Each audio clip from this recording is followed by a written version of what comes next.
Moving on to chapter 3. Are you ready? Said everything you need to say about that? Yeah. Mm-hmm. Have you? You could write a book about what you have to say. I could write a few books You about could? that. Really? I bet. I believe it. I don't know if this is from a book. I think it is. Sorry, I didn't write it down, but it's about this son who goes to the mother and he just looks terrible. The mother's like, what's the matter? He's like, I killed someone. She's like, oh my gosh, well, you know what? Surely you look so terrible if you went to the family and just, said, you made this terrible mistake and they see how you look, that surely they would have compassion for you. And so ultimately he goes, Mom, I killed my baser self. I guess that's what we need to do, all of us, right? Yes. Why do you look so terrible? You kill your baser self, you'd think you'd kind of light up a little more, right? Get rid of all that junk. Well, and isn't that what we're trying to do in the purification process? And I believe that was a quote from a text. It is. I just didn't write it down in my notes. Let me just take a look here because I think I might be able to find it. That is really what we're doing in the process of purification. Is we're working on removing our baser self. Not identifying with our baser self. Right. Yeah. We're trying to get to the bottom of these things that are holding us back. Yeah. This was from what's called the Iya Alum Uddin, which is, I knew it was a text I wanted to bring up. This is this really cool text by a Sufi mystic, Imam Ghazali. That's why I didn't write it down. Because I was like, yeah, because all right, I'll let Marilynn find it when we're doing it. I consider this to be like one of the counterparts to like some of these cool Catholic mystical theology texts, like The Spiritual Life by Father Adolphe Tanqueray, or The Three Ages of the Interior Life by Reverend Garrigou Lagrange. This is like this 2-volume mystical theology. It's a Sufi Islamic 2-volume kind of mystical theology. And that's where it came from. It's really a neat little story. And so, yes, he does the same thing where he just says, I killed my baser self. But look at him. He's looking, the part that I want to point out here, the mother of Robbie saw that his son was weeping excessively and passing sleepless nights. She said to her son, oh, my darling, you have perhaps killed somebody. He said, oh, my mother, yes, I have killed. And then we go into the whole thing there, but he finally says, I have killed my baser self. And so we're looking at this situation where he isn't like in this state of joy and glee because he's killed his baser self. He's literally passing sleepless nights, weeping, and it's a difficult process. It sucks. It's not easy. It's difficult. That's what I wanted to point out about it. You would think that, oh, well, he killed his baser self. He should be throwing a party, right? No, he's in lamentation about this whole thing. And it's because you're rooting all this stuff out. Mm-hmm. You're rooting out, constantly diving deeper, rooting out more and more. And it's like when you finally get to what you think, I've got to have gotten to the worst of what's in there, and it's like, oh my God, there's more. This one's kind of interesting, but you were floating toward a gateway to death. The box of candy bars started to fly into your mouth, and then it kind of made your mouth chew. And there were harbingers of death, and then you fell into a deep, deep sleep of death. And then suddenly you awoke, and there was hundreds of angels who came to assist each soul into awakening into eternal life. And then this beautiful angel came up, and she was dressed in like jeans and a t-shirt, and she offered you immortal life. So of course, you have to ask, do you come on behalf of the dark or the light? Which is what we always have to do that, right? Because they have to tell us. Because you can be deceived, yes. A most magnificent angel did she turn into. Luminous wings. She assured that she was indeed a servant of light. And then he went on to say that dark forces commonly offer immortal life, but they cannot give it, of course. They can give a little bit longer physical life sometimes, but at the cost of your soul, and even the physical existence that you have you'll have to serve the viper. Mm-hmm. Yes.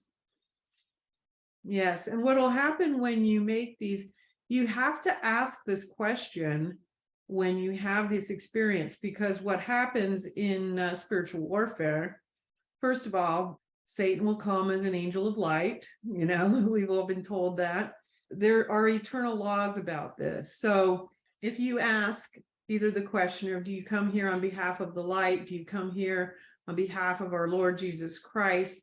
Are you here? Did God send you here to teach me? Did our Lord send you here to teach me? If they were not, they have to reveal themselves. And so what they will often do is they will either, like, their heads will go down and they'll turn around and they'll walk away, or they'll just disappear, or they may even turn into their real demonic self, and that'll be pleasant. Yeah.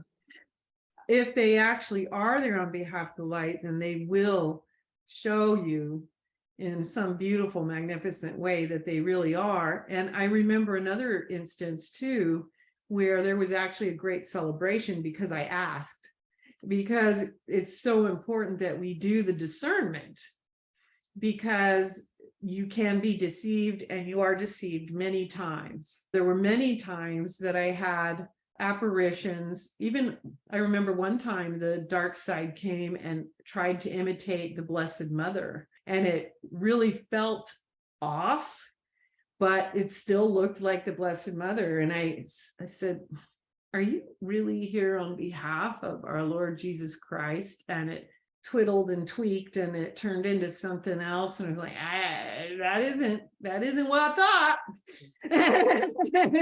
If they would have came the way they actually look, not too Yeah, many. you wouldn't probably have to ask. Hey. Like, I think immediately I'm going to discern that you are not. Yeah. And so you talked about how they'll offer you immortal life. They'll offer you all sorts of things. They'll say things like, don't you want to serve a greater master? They'll say things like this all the time. The reality, though, is that what they do is they pull someone into serving the dark side, and then the soul realizes what they've really gotten into. This dark side can only offer them what the dark side has to offer. And we all have an understanding of what hell looks like, if you've read Heaven, Hell, and Purgatory as well. And some of the other books, not just my books, but other people's visions of heaven and hell and purgatory.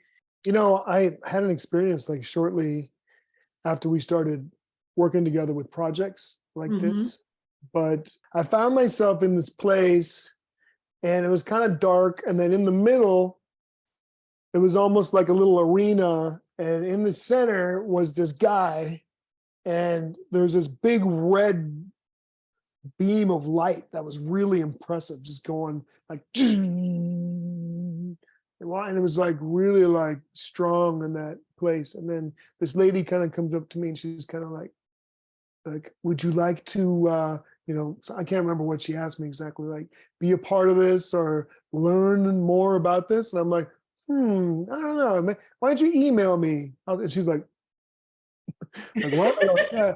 Oh, yeah, you know what? I'll check it out later. Just throw me an email.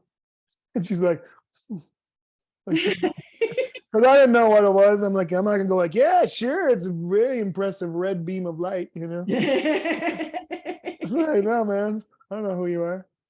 I don't know. That could have been like me being tempted or something. It very well could have. It's red too. It's like, yeah.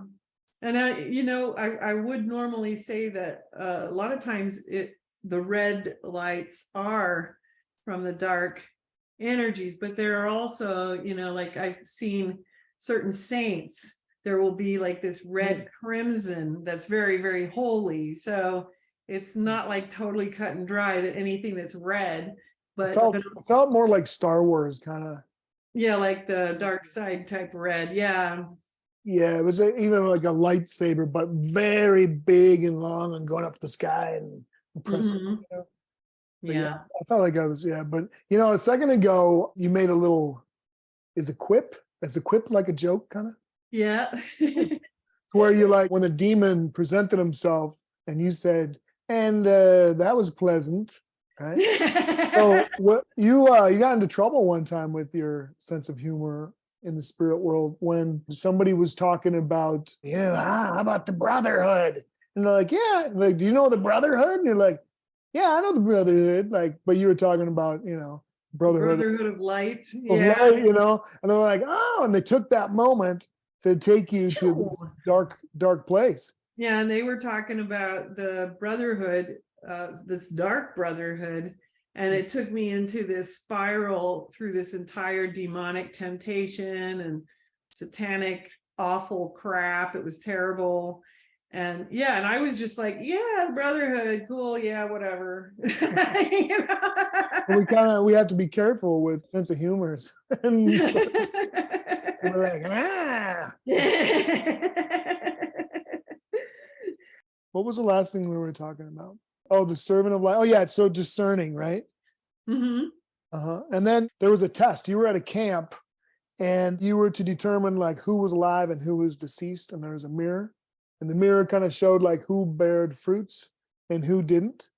And then there was hundreds of souls that were there to learn more about their mission and their destiny. What came immediately after this was you were questioning yourself like what your alliances are. And could you so easily be swayed from your commitments? This is kind of like, when I was in that last place where, with the red thing, Yeah. like, hey, it's like, what are your alliances? What are my commitments? Like, who am I? So I'm trying to be swayed into something that I don't know what it is. So you found yourself asking yourself about what are my alliances, and could I easily be swayed from my commitments? And so that came right after this camp when you were trying to discern who was deceased and who was alive. Okay. And so in this particular experience, they were using my name, and my name was spelled with one N. Yeah. And they were talking about how there was a cassette tape and it said, "Dear Marilynn, you are my true wife," and all that. Mm-hmm. And it was very confusing because it felt like someone was it felt like, well, am I being told that I'm supposed to be somewhere else with somebody else, or is this someone trying to pull me out of my marriage at the time? I think by the end of the experience, I just told him I have no memory of you or this, and this is not meant for me. But it was definitely a temptation. And it's interesting because what I have definitely seen over the years is that we will have these things where they will throw out alternative realities and test to see if you will just grab a hold of just turning away from the path you're on, not just with your relationships and all that, but with what you're doing, just like what you had with the red light, with all these things. And we can be tempted in a myriad of ways. Well, one thing about the ego, like going in and doing the spiritual warfare, one thing I wrote down from this chapter that you wrote was that the performance, that was the word used, like that we do when we go in, can be done aside from the ego. Because I think that's something that's very human, is we identify with the ego and doing something, and it can be done aside from the ego. It can be done to please God. Yes, that one of the things that we mentioned yesterday when we were talking about all this was people sitting on their couch and just watching entertainment and stuff. And one thing I just wanted to bring out was there's nothing wrong with enjoying other people's artistic creations when they're legit. Obviously there's all kinds of stuff. And we don't want to discourage people from enjoying that fact that people have these gifts, and that's kind of what this particular comment was about, that people who are called to perform can do this from the artistic sense. Some people can do it from if they are aware of doing it in concert with the will of God, they can do that as well. It doesn't have to be done out of ego. And in fact, someone is going to be, no matter what field they're in, they are going to reach their highest potential when they recognize that. So whether they're, whether they're a performer, whether they're in science, computers, or they're a banker, you know what I mean? The more that we recognize that everything that we are called to do, whatever our own particular calling may be, that when we do it in conjunction with the will of God, we are going to be able to reach its highest calling. Ironically, the story of the way of the peaceful warrior, you remember that? Sure. Yeah. And the story in there is about this old master who is working at a gas station, but yet he's a master, right? And so there's a story of someone who is doing that even through a job working as an attendant at the gas station, but yet still working at a very high functioning level with the will of God. You see, we just forget that everything can have that kind of purpose and function.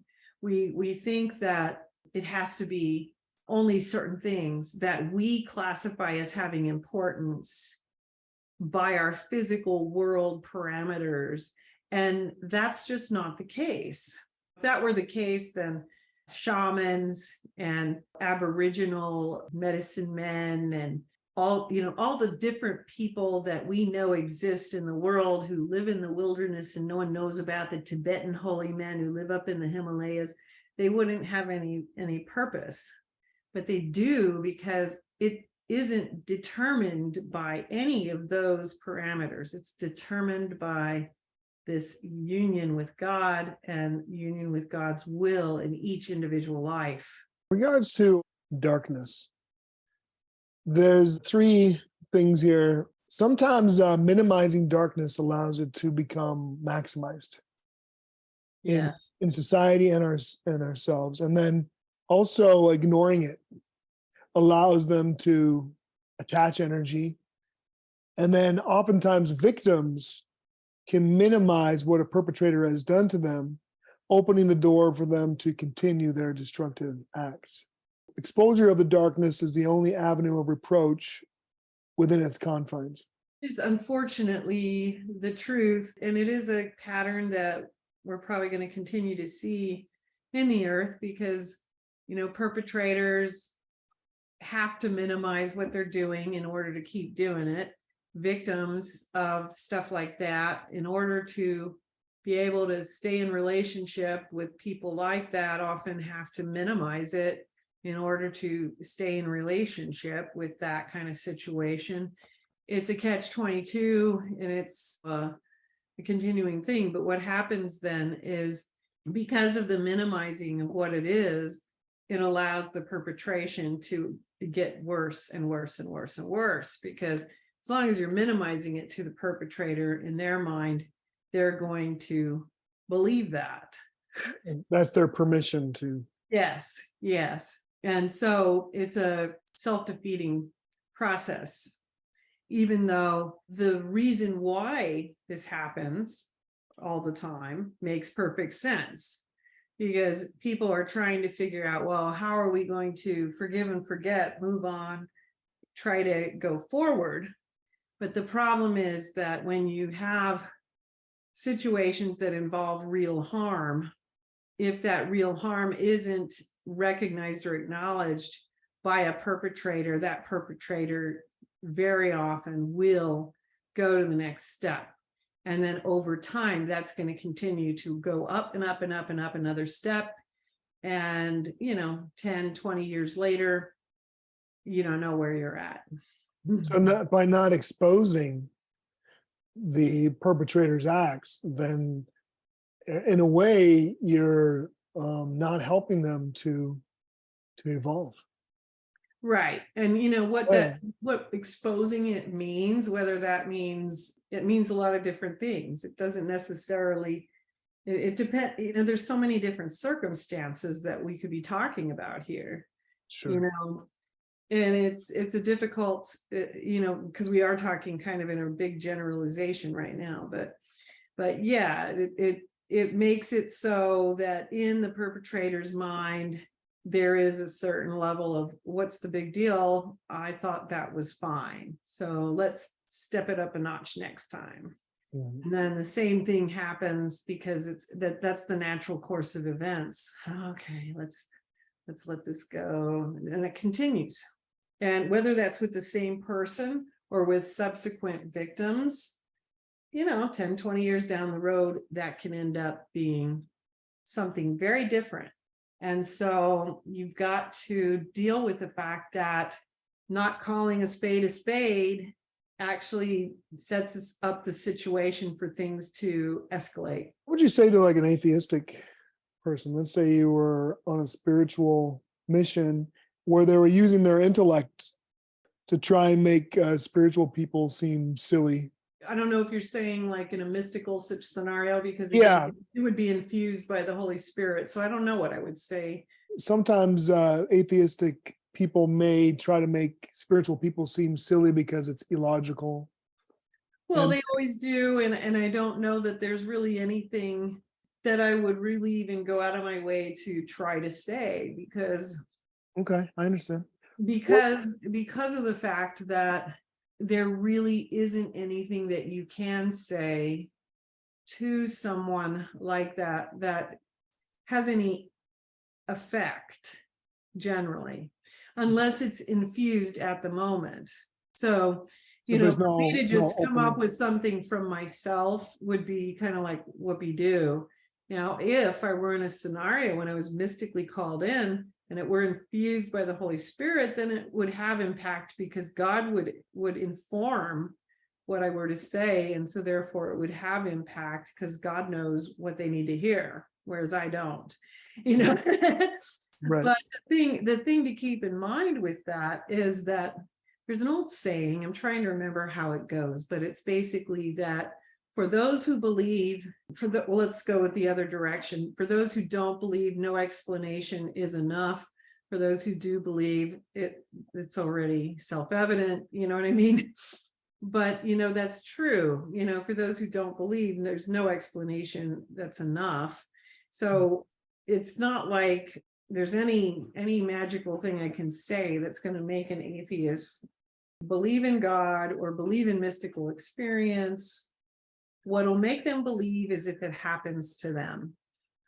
And so what you would Right. do, I would pray for them that the Holy Spirit would reach out to them and give them the experience or the wisdom that they need to help them in their journey.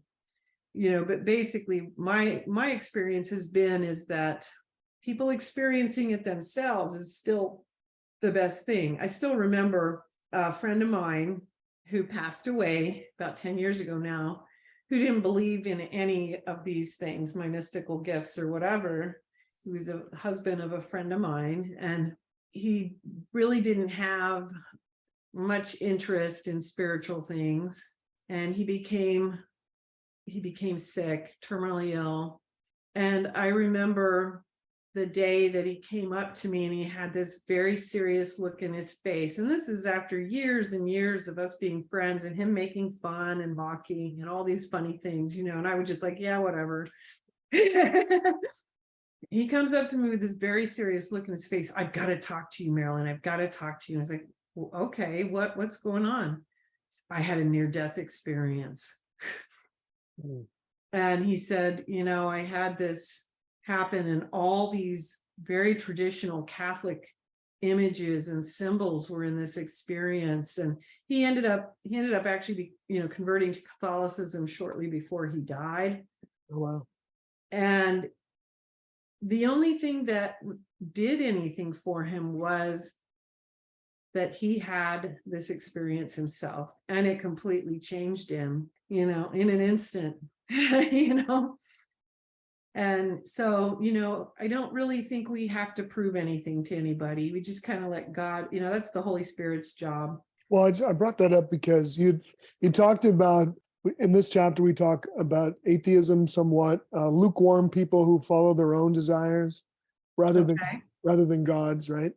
Hmm. Maybe accomplished people who internally hate God or are arrogant toward their fellow men because they're so accomplished. What I was just throwing out not a curveball, but just hitting the tennis ball in your court and just seeing like, wow, what do you even do? But I understand it's like if people are open and ready for it, and you're guided to go in to assist in some way, then you just do what you do. It's not like we're here on the ground trying to convert people who aren't going to take instruction. Right. Yeah. Well, some of what it says here is it says, allow us to peruse some of the other forms, as all of us have been born witness to manifestations such as these lukewarm religious persons, Christians, and our worldly souls whose love of God is limited, who attempt to make others who seek to become purified and holy feel that they're extreme or fanatical. Practicing religion, which is self-serving and momentary, they are guided by their own wishes or designs rather than the wishes of God. Perhaps this is a lesser transgression than the atheists who use their arrogant intelligence to make others who love the Lord feel silly for their illogical beliefs. Not looking the part is the key for the most common forms of darkness. They may have a good education, hold a job, be accomplished in their field, dress well, have a family and kids, live in a nice house, but interiorly despise the Lord, be indifferent towards the Lord, hold contempt against their fellow man, or harbor extreme arrogance regarding either themselves to their fellow man or themselves to God. Very few, if any, other souls recognize such darkness within them, but the preceding honorable actions will in no way diminish their great inward taint.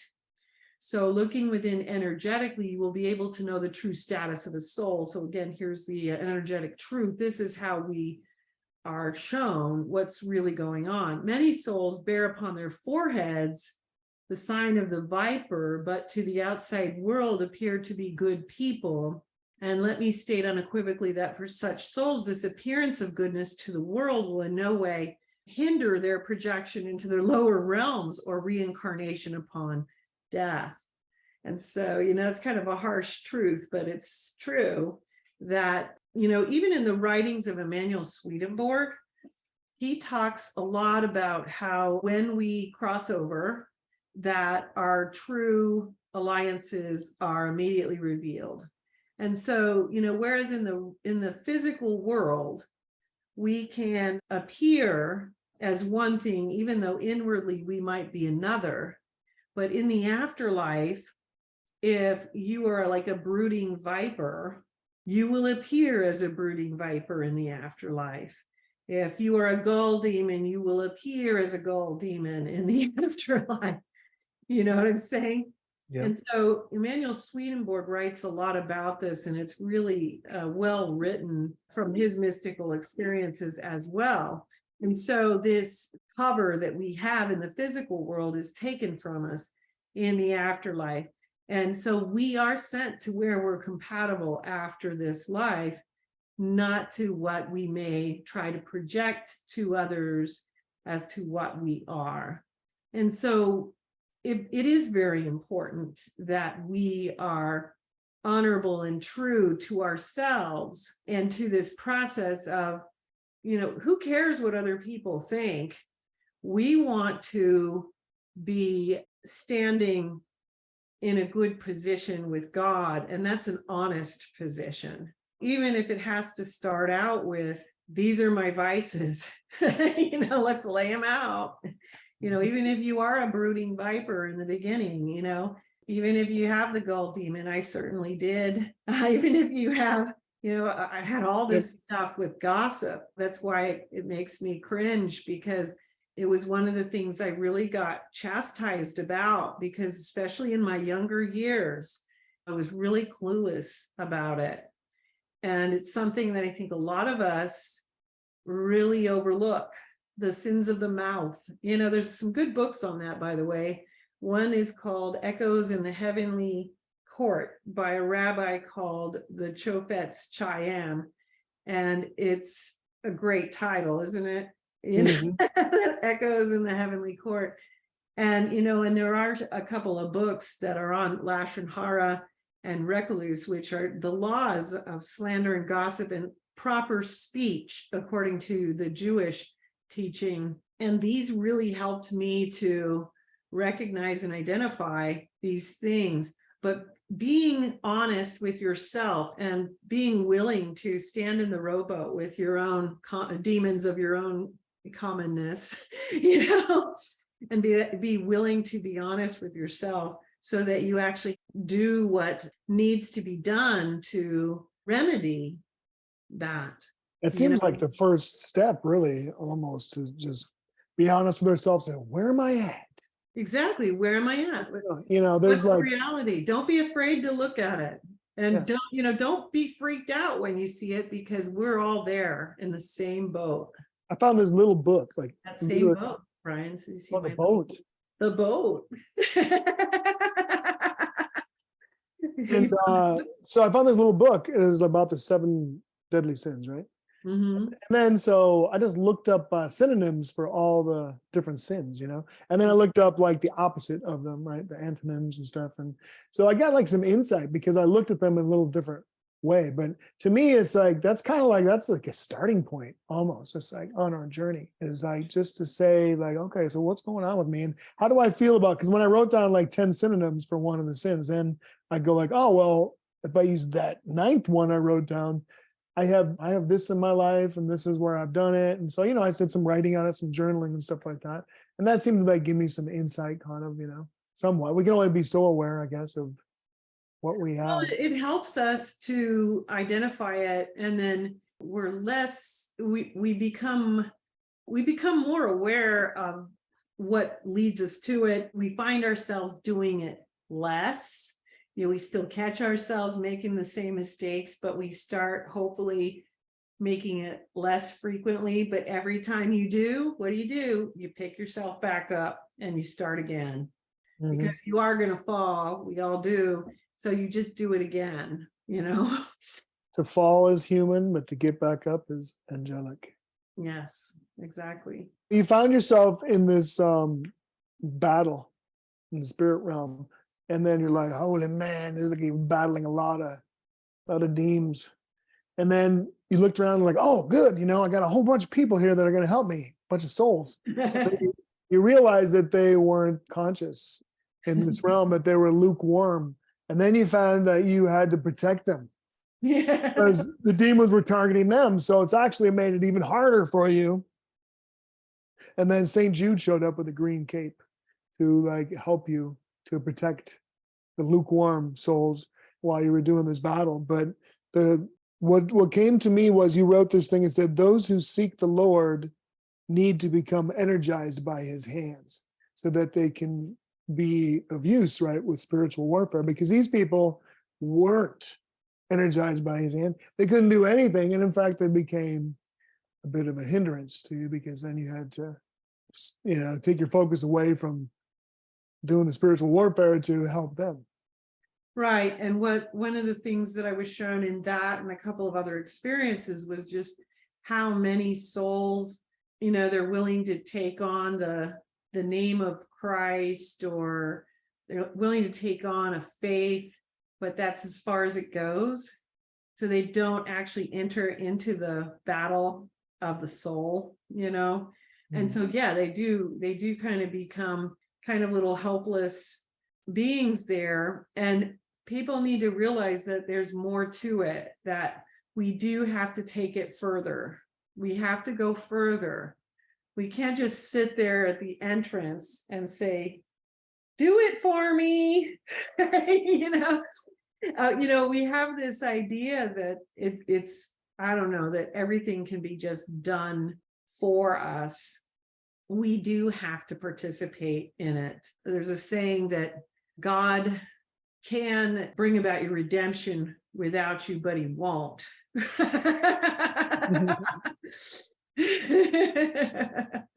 A lighted warrior must always be aware that their caring can be used against them. Yes, We kind of touched upon that yesterday, I think, a little bit.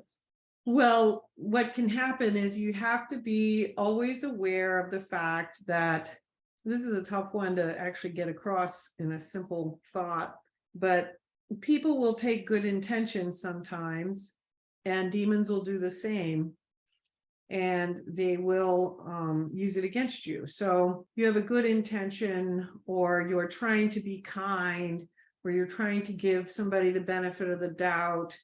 You have to be careful when that's caring is being used against you. Yeah. Discernment is key. All forms of darkness can take hold. So if we're not discerning and we're just feeling like we're doing a great thing, darkness is going to try to look into that and see, like, how can I take hold? And Yeah, and how can I take advantage of this? Yes. when I have our heart wide open, sometimes we're kind of blind. Yes. That's And like, you can be completely really wiped out by that, you know. and then pride and vanity are the most common downfalls of the mystic dweller. Yeah. That has to do sometimes with their own self-importance. Yes. Like, so you saw this thing, you were able to be a part of God's work and doing something, and look at how special I am. That's true. Yes. Think about how I'll give an example with the I don't want this to come across wrong, but it's always hard to put this across. But how many times do people say when they have an experience, I'm not really worthy of this, or I didn't earn this, or I don't know if Well, it must be special if this is happening.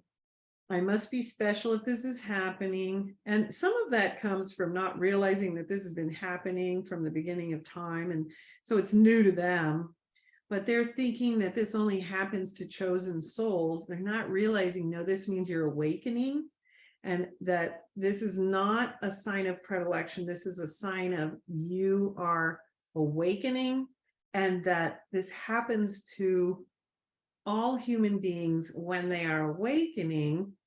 And don't get caught up in this idea of it's a vanity. It's a total vanity. And then literally a lot of people end up getting stuck right there, and they end up, it stops because it's like, oh my gosh, I don't know why I don't feel like I'm worthy, but and then they really just get, it's just caught up in this vanity moment. And they miss the whole point of the moment, which is whatever the message was that was brought to them, which they needed to process through to get to the next step. And sometimes you find yourself spending so much time just trying to get them. This isn't about whether or not you're special. This is about the message of the experience. Let's get back to that. No. And as you wrote, redemption is for everybody, no matter how lowly or wretched you may think you are. Yes. For everybody. Exactly. It's for everybody. Mercy is the most important attribute of the Lord. Most important and mysterious attribute. Yes. Of the Lord, no matter how lowly or wretched. Exactly. And the thing, we are a part of this magnificent creation that he put into play. There is a certain mystery about it, and there always will be. We have to recognize that there's a certain humility in just recognizing that God loves his children and his creation, just as he's placed it in our hearts to love our own children. God doesn't want any of his children to be lost. And so we have to remember that in relation to ourselves, but also in relation to everyone. Chapter 6. Yes. So you were swept into a brainwashing place that was used, and aren't we all like brainwashed in some way? Like you were swept into a brainwashing place that was used to bring witchcraft on the ground. Uh-huh. The realm of satanic cults. They spoke of brotherhood. Yeah. Oh yeah, this is when you unwittingly said, yeah, I believe in the brotherhood.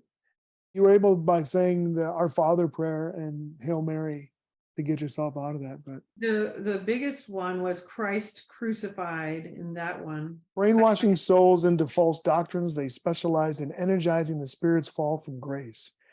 Witchcraft has to do with altering energetic reality, which is against eternal law. Only demons connect to this kind of magic.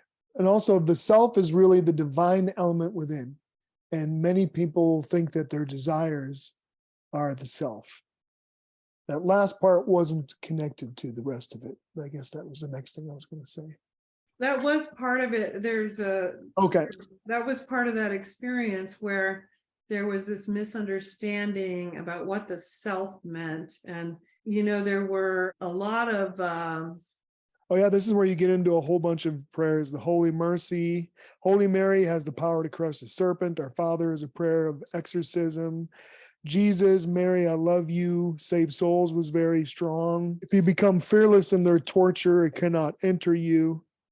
yes. And what happened there that was very interesting to me as well was that when I said Christ crucified, it caused the demon's skin to burn. And also, I mean, this was a really, really, really intense experience. It was very terrifying, And the other thing is you shot down every single doctrine that they presented. I had to Like, shut shot them it down, and then you were just Christ crucified, Christ crucified. And that was like super powerful when you Yeah. dropped. And it caused their skin to burn. And I was really surprised by that. When you're in a position like that, you're really trying really hard because there's a force from the demonic that's actually trying to silence you. So you're pushing everything you can to actually even be able to speak or think, because they're crushing you. And at one point, I believe they were trying to nail my hands to a cross. I believe that was in there as well. They said something to me about, if you're so impressed with, Christ crucified, then how about you join him? They started, pulling out a cross, and they were going to nail my hands to a cross. And they were just going all out, But this was like a really, really deep, deep hell realm. And it was a place I'll never forget. It was a terrifying place. And one of the things that I realized there was that there was no such thing as a white witchcraft. And that surprised me. And the reason why was because of the intention to manipulate energy. And so there's a difference there in prayer and the intention to manipulate energy. And the intention to manipulate energy becomes a violation of eternal law when done in this manner. And so it was extremely terrifying. I was very grateful when I was finally liberated and returned back to my body, because I wasn't sure I was going to come back from that and survive it.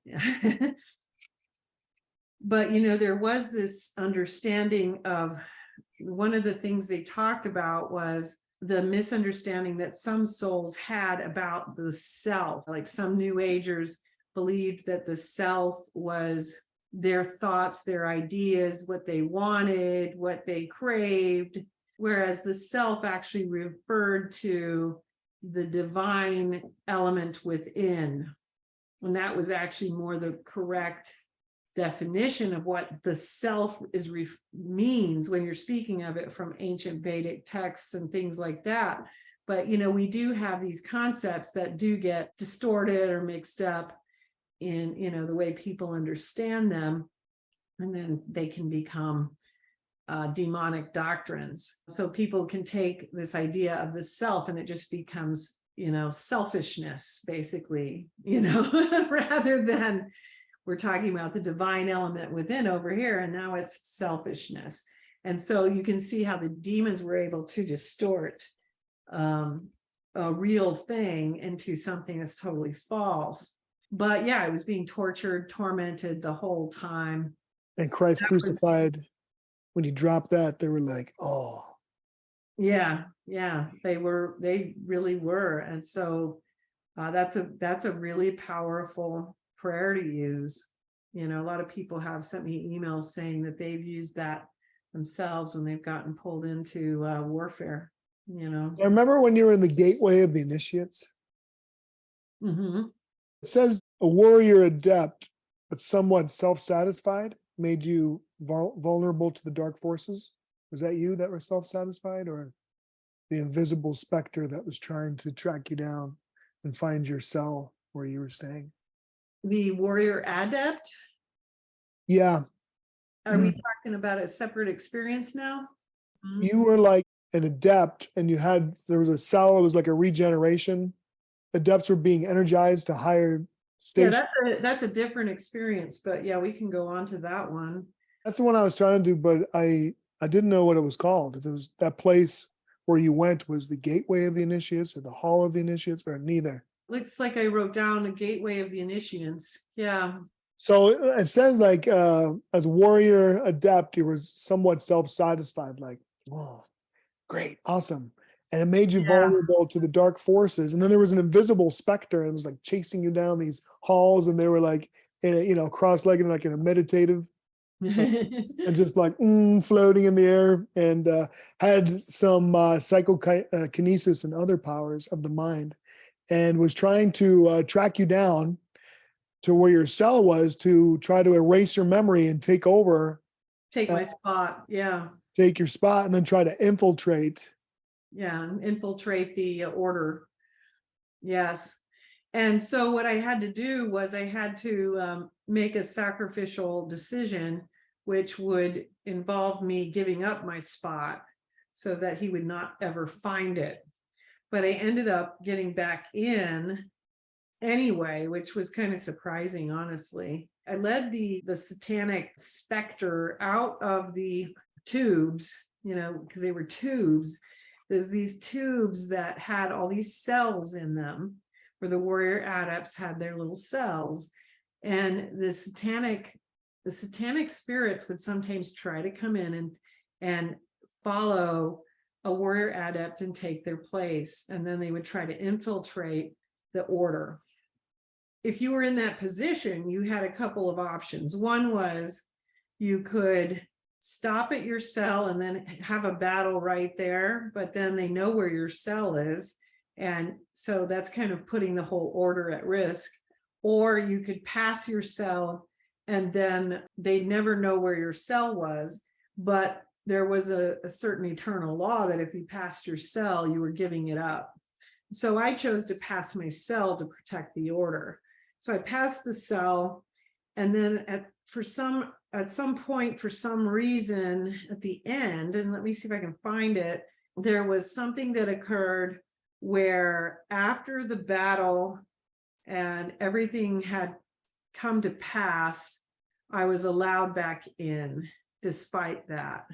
Oh, and okay, so what happened was when the serpent and I met in battle at the end outside of the tubes, she ended up on the ground. There was, this uproar that I should, destroy her. You showed her mercy. And I showed her mercy and said, I won't battle her, I won't hurt her when she's down. And by showing her mercy, the master of the order decided to give me my spot back. And so the serpent was defeated, sent away, and I was given my spot back. Now, why did you include that in the book? Although it's fascinating, but is it that we need to be careful with being self-satisfied? Well, certainly we need to be careful with being self-satisfied. And then we need to be merciful. Well, I included it because I thought it was it was a really vivid and intense experience that I thought was just so unique. Yeah. That I should. And then it shows more abilities in the spirit world, like with psychokinesis and right. And it showed another element too of, okay, so here's another one of these orders in the mystical realm.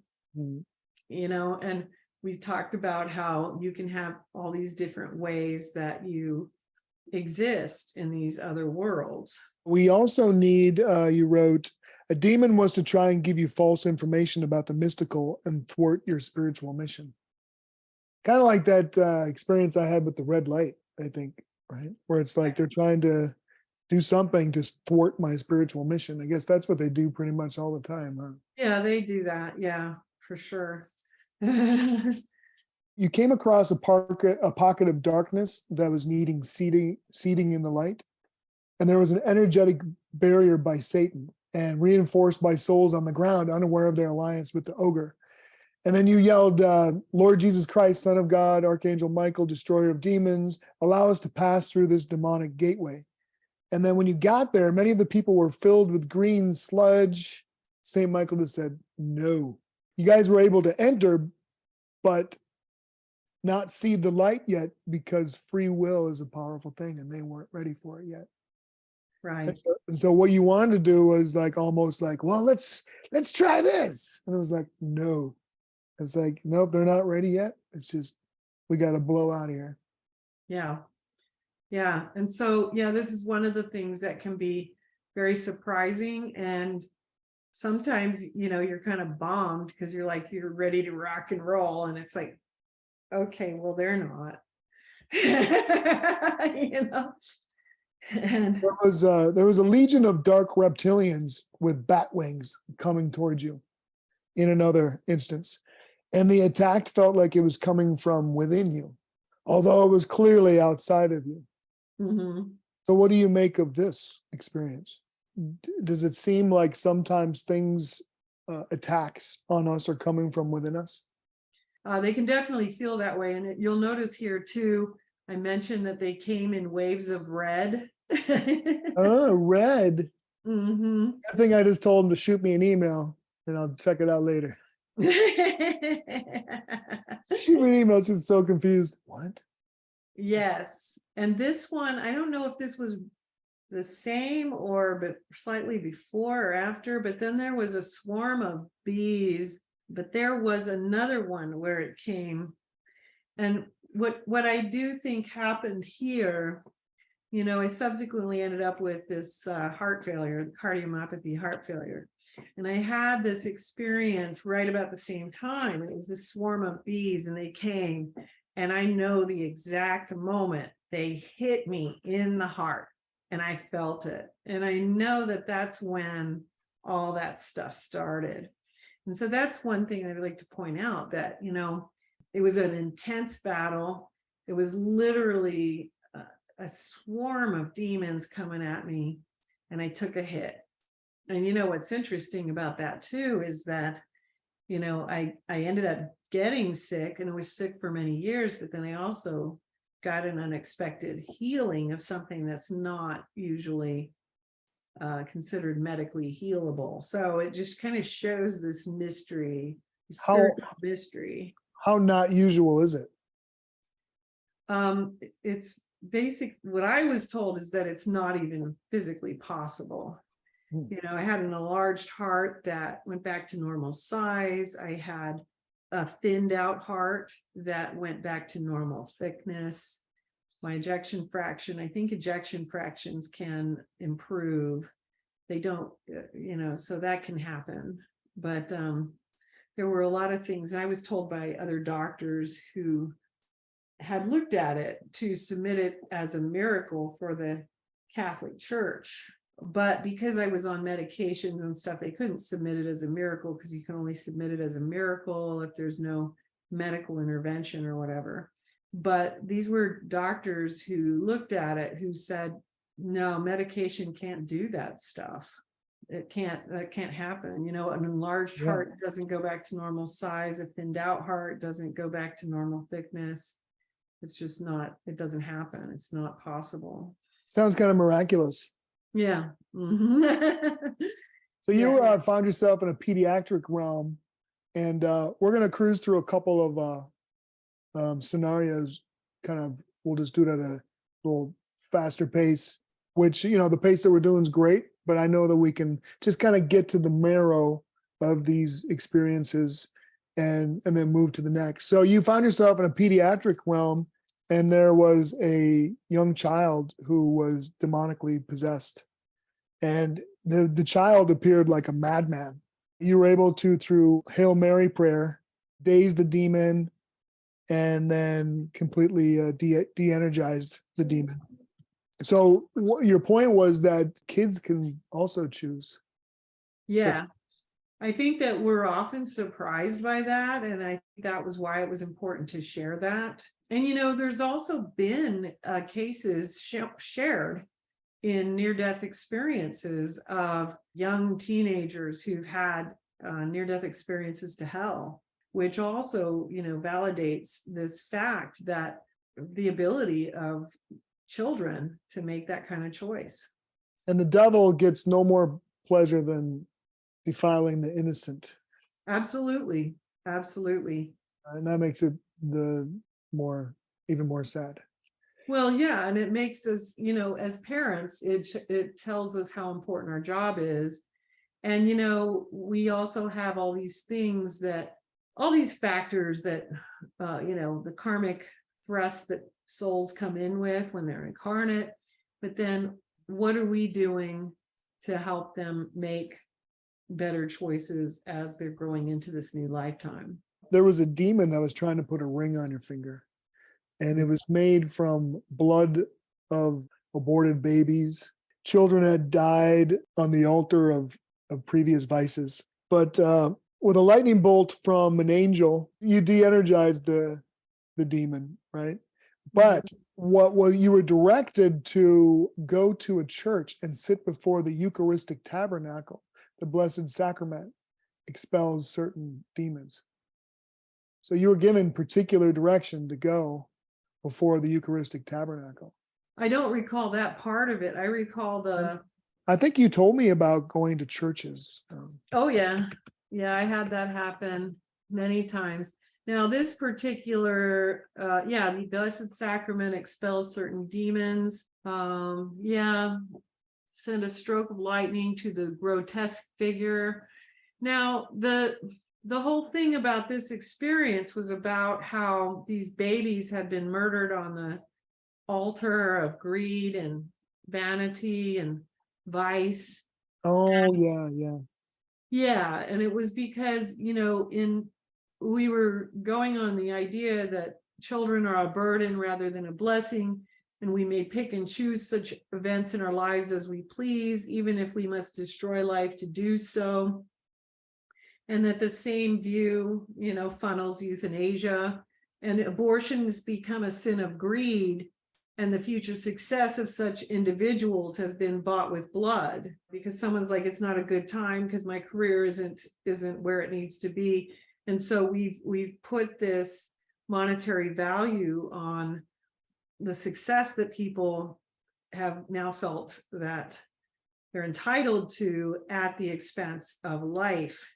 And that so it was the blood, the bones of these murdered babies on this ring, and it was really hideous. I mean, the energy of it, and it surprised me because even though at the time that when I was younger, I was pro-choice, but at this time I'd already switched over to being pro-life, but I was really surprised and shocked by the hideousness of this energy around it. I think you said something like it was the greatest, was a genocide that we've ever known on the planet, or would it be called a genocide? I mean, what would you? I don't know what the I'm word not sure was. if I said that or not, but I'm certain we can Something like- certainly talk about it in terms of that, because we do know that gosh, I don't even know how many millions have been killed. Hundreds and hundreds. But what I know that you, as a counselor, you've counseled countless amounts of people, and I'm sure you've come across women who have had a lot of trauma from having an abortion. And Yeah, a lot of women do have, they have regrets. There are women who have regrets for the abortions that they've had, for children that they've lost. I'm curious, like, what your approach is and with them so that they can move forward from that, heal, and some of it is not my own technique. It's the technique that others have put together, which is to encourage them to name their child and to go through a funeral for their child, a memorial service for their child, and to give the child the dignity of a name and memory, and the things that help us as human beings to move on. But it's also a process of self-forgiveness, because they have to forgive themselves for this, because they can't undo it. Yeah.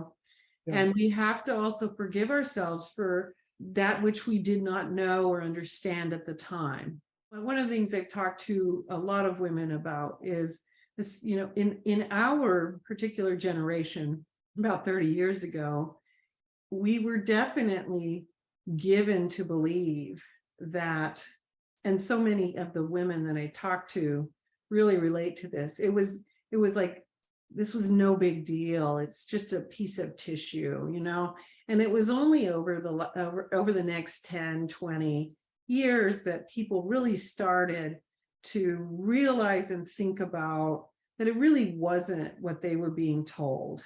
You know what I mean? Mhm. And of course they're always young. People who get abortions are young women who are usually in a bad situation. And so they don't necessarily give it the kind of thought that they give it later on, when they have more time and have a little more considered thought to it. And then it's a different thing to them. As a man too, I don't know what I could offer up in any way, because I haven't had any experience like that. But I would just hope that someone who has had those experiences could go through that healing, because it could be something that holds them back from their spiritual growth. And also, like you said, some people will take something like that and then help other people. Right. And that a lot of people do that, and a lot of women too will then, open up a dialogue with their child and pray to their child like other people might to the spirits of their miscarried children, I love and that. realize that child probably looks over them, because that child still exists. I remember a friend of mine who passed away, a couple of decades ago. She had an unusual condition, and she had probably 13 miscarriages, so she had some kind of clotting disorder, and she had a near-death experience before she died. And she saw All of them? all 13 of us. 13, this is great. I Wow. thought that was amazing, so Love it. we don't realize that those children do exist. So open up that dialogue. Don't forget that you can do that. You can talk to them and communicate with them, and you can actually have a conversation with them and express your regrets and your feelings. It's really important to forgive yourself, but to diffuse that misunderstanding for the future. So going on into the future with your own children, with your own family, that you teach it differently so that it's not perpetuated. You know what I mean? Yeah. So completely separate from that. Sure. So there was high priests that were overseeing torture of humans surrounded by serpents, and they were appearing as ordinary men, but there was Christians around, and just by the Christians' very faith, unknowing to themselves, tortured these priests. Simply by being Christians and having their faith, the demons were just bowled over by the Christians and their faith that spoke for them. It drove them nuts. Yeah. And that's an experience that a lot of people have written me about, because it speaks to a lot of people and the power of Christian belief. And I was just I thought this was an amazing experience where, in the Christian, there's a certain light that just exists because they're Christian. And the Christians were oblivious to the impact they had. And the satanic ones, the satanic high priests, were literally tortured by the indwelling presence of the Holy Spirit in those Christians. And the Christians had no clue. It was really fascinating. There was a house that looked like any other building, but in the spiritual realm, it was very dark, a coven of witches practicing dark sexual rituals. And so you went in and you parted the sky. Do you remember this particular one? I don't remember all the details, but Pink light came down from heaven, showing real power. Because they're like, you want to see power? And you're like, and you did, and you opened up. And then you were going to call on Padre Pio. I go, oh yeah, well, hey, Padre, come on, yeah. And then you were kind of giving the direction like, hey, you already like opened the sky. I think that if they're not going to take, that and that instruction, I think it's going to be a waste of eternal energy to bring in Padre Pio to talk to them. yeah, good point. Because at that point, you're asking God to throw pearls before swine. Exactly. Yeah. They love their sin more than they love God. And it's interesting how many of the experiences I had, which were related to this satanic energy, but there's that principalities and powers, good and evil, that does go throughout spiritual warfare. There's this story right here near the end, and then I think we're going to be wrapping up pretty much. But there was a road that was filled with snakes that grew arms and legs, and they're like trying to come after you. And you're trying to build this road, and it was like very overwhelming. You also felt like this was a battle for your life and your destiny. And you sat down, not even thinking of what was going on around you. And then wisdom hit you, and you realized that your destiny and the dark intentions placed upon your soul by those you had left behind in your past. And you had this stick that you were kind of flicking the snakes with, and you just put the stick down. You sat down, and then thousands of snakes were slithering around the dirty part of the road. And you said, I understand. I cannot build this road from the light which is present to the darkness which is my past.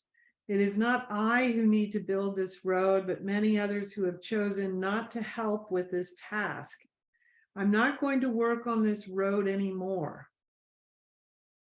And as I said it, I was no longer there. And then a holy nun stood before me in a place of solitude and rest. And she placed within my hands a picture of a sainted medieval nun and directed me to place it on the wall of my spirit. And what that was about was being willing to let go of fighting the battles that were not mine to fight anymore, so that I could now go to the place that was prepared for me to go forward, which was kind of like a continual, theme throughout a lot of my experiences, because I was always trying to go back and get all the people that I left behind, loved ones, friends, family members who just did. And, coming from a family that was primarily people who were atheists and things like that. And then family and friends that I felt that I had to leave behind. And this is part of, we talked earlier about, we don't have to convert anybody. We can love people where they are, and we can go where we need to go, and we can still love them. And we can learn which battles are ours to fight, and which roads are others to build. And that's what that experience was all about. It was about me realizing all of a sudden, I can put that stick down. Those are not mine to deal with. And I can't do it for them, Yeah, like if somebody from the past was, let's say, holding judgments toward you and your soul, then, well, that's for you to deal with. I did what I can. I apologized. I repented. I'm going towards the light, and I hope the best for you. And so for me, it was really a lot about the past. This is a full circle with this too. It's like living in the past that's dead. That's not going towards life. That's death. And so for me, it was really about, just really letting go of the past and not letting those things hold back life, not hold back the now, not hold back, energizing evolution and going forward. Yeah, exactly. And a lot of times it can be just because, and I hear this from so many people because, the people write to me, they start having experiences. No one believes me. Everyone thinks I'm crazy. Maybe I am. And it's the same story for I all. don't think you're fully crazy. Yeah, just partly, Just partially. Yeah. And and there's nothing you can do about that because it is kind of the nature, and here we come full circle, right? With the Zen master talks about the way and he just laughs because if you don't laugh about it, then it isn't the way, so the reality is that those who are not walking that path cannot understand that this is what happens. This is what happens. So when they write to me and tell me that, I'm like, well, this is what happens. And it also happens that your family and friends tell you you're crazy. That also happens. And bummer that, but don't sweat it because that's what happens. It happens to every single one of us. But you can choose one of two things. One is you worry about it and you waste a lot of time and energy trying to make them understand you or get it, and you won't because they can't. Or you just love them and you keep going forward. And you laugh about it because it's the way. Yeah. That's what you do. So, well, thanks a lot for the discussion and the talk and going through the great book and sharing all of your experiences and doing all the things that you've done. It was just pretty amazing opportunity that you had for this lifetime. Oh, and, thank you, Brian. Got a lot more to go. Yeah. lot more things to go. And so a lot of irons in the fire. But to sum all of this this talk up here, maybe just say, okay, so what we did, we talked about this kind of stuff. And what I'd like to go back to is discernment. And I'd like to remind people creation and destruction, life, death, forwards, backwards.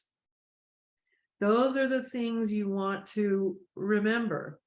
Those are the things that are going to help you to gauge when you're making decisions. Are you going towards God or going towards the darkness? So let's do it again. Creation, destruction. Forward, backward. Thank you. Forward and backward. Now you got to remember this. That's like a Zoolander moment. Let me check my phone. Yeah. 3,000 messages. Above average.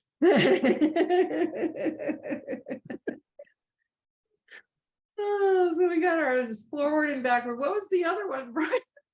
Forward, backward. We got creation. Life and death. Life and death. Life and death. And and I'll throw a few more in. Becoming, unbecoming. The light, the dark. Light, the dark. Good, evil. Yeah, energizing, de-energizing, maybe. Thank you. Yes, energizing, de-energizing. These are the things you look at in your discernment process, and then make sure to laugh about it, because you're going to need that all along the spiritual journey, and especially during spiritual warfare, because some of the spiritual warfare is going to freak you out a little bit. And I do talk to people. I do want to mention this. I do talk to people. I've had some people recently who are so terrified when this comes upon them that not only are they tempted to, but sometimes they quit. They just quit. Don't be doing that. Be doing that. Just friggin' laugh at it because it's the way. Don't be doing that. It can be terrifying, but don't be quitting because of that. That's normal. When you do come face to face with evil or the dark side, it's terrifying at first, but as you continue forward, it places itself into a perspective which alters that a bit. But I do see people who are so tempted, and some do quit. And I'm always very sad when that happens, because they literally put themselves in that spot where they're going to stay forever, and the demons are going to have a hold of them there. And that sucks.